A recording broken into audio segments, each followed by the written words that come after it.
Top billing to you. Coming up, we'll dissect just how hard it is to play off-ball linebacker in the University of Georgia scheme. And we'll see how some of the guys vying to fill the legendary Roquan Smith shoes are performing. All of that right now. Top billing.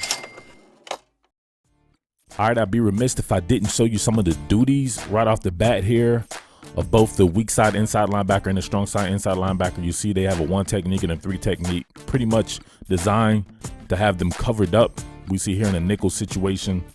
So what that does is try to keep these guys clean, especially that weak side inside linebacker, which was Roquan Smith's position, because the strong side inside linebacker is normally your take-on guy when it comes to tight ends and fullbacks blocking for their particular run scheme. But we see here kind of formation into the boundary with 3 players. The weak side inside linebacker is going to be a guy you want him to float shallow zones. He's going to be your more athletic guy. You send him out in coverage. But that almost really doesn't matter. That's why I laugh when I hear people talked about as strong side and weak side defensive ends in high school or edge players like that because of stuff like this. All right, check this. That's why you have to have the functionality to play both strong side and inside linebacker. Look at this right here. This is going to be a split zone with a cross formation block, pretty much inside zone with a cross formation block by this gentleman coming in motion right here, 87 Kill Pollard. All right, just diagram it out. All right, on this particular play starting right now to the boundary, you have your strong side inside linebacker, Natrez Patrick, who becomes your weak side inside linebacker because you're going to have this guy come in motion, but then all of a sudden, once again, when the play starts, he's going to be your strong side inside linebacker again because you're going to have a cross formation block coming back towards his side here. So he has to be kind of both in both situations right here. So let's check this out. I got Pollard coming in motion. Boom, he sets right there. Split zone is in process. Boom, coming out here. So you see the cross formation block right there. So stuff was coming to the strength of the formation. But let's look out Natrez Patrick right now. He's able to spill in space right here. Boom, cuts back inside, makes the tackle. Line of scrimmage play right there. All right, we see right here, this is very illustrative of how tough it may be to play in Georgia's defense, because we know Natrez Patrick right here, normally a strong side inside linebacker, probably more of a take-on type player. We see him right now having to do what's called pattern matching. What you're going to have here is, let's go ahead and diagram it out. All right, you're going to have this guy coming in right here on a wheel route. So he's going to hit the flat, then he's going to wheel it back up the field. You got Deebo Samuel, one of the best receivers in the country right here, running a shallow dig, right? But what you have right here is a 2-man game between DeAndre Baker and Natrez Patrick, meaning whoever comes in their zone, they're going to run with them. So if we see right now, it would look like Deebo Samuel might come in DeAndre Baker's zone right here. You just never know what he's going to do right there. He would have to run with him. But if he comes this way, Natrez Patrick has to run with him. Same thing for Kill Pollard over here. So we're going to see how pattern matching works right here. All right, so Deebo, obviously, he's running in Natrez's zone right now. So Natrez is going to have to try to take this guy one-on-one, and that's a terrible matchup. You don't want that to happen. I don't know if Deebo Samuel was spooked from being in jail all day by DeAndre Baker, but he pretty much drops the pass.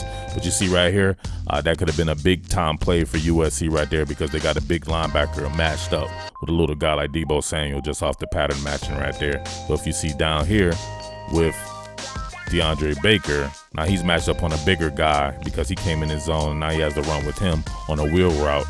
So you just never know. That could have been a 6'6" tight end or something like that. So just a way to cause mismatch problems right there, but just shows you the duty right there. You got to be out there covering in space. Some good stuff right there, man. All right, here's one of my favorite plays from the game against USC East.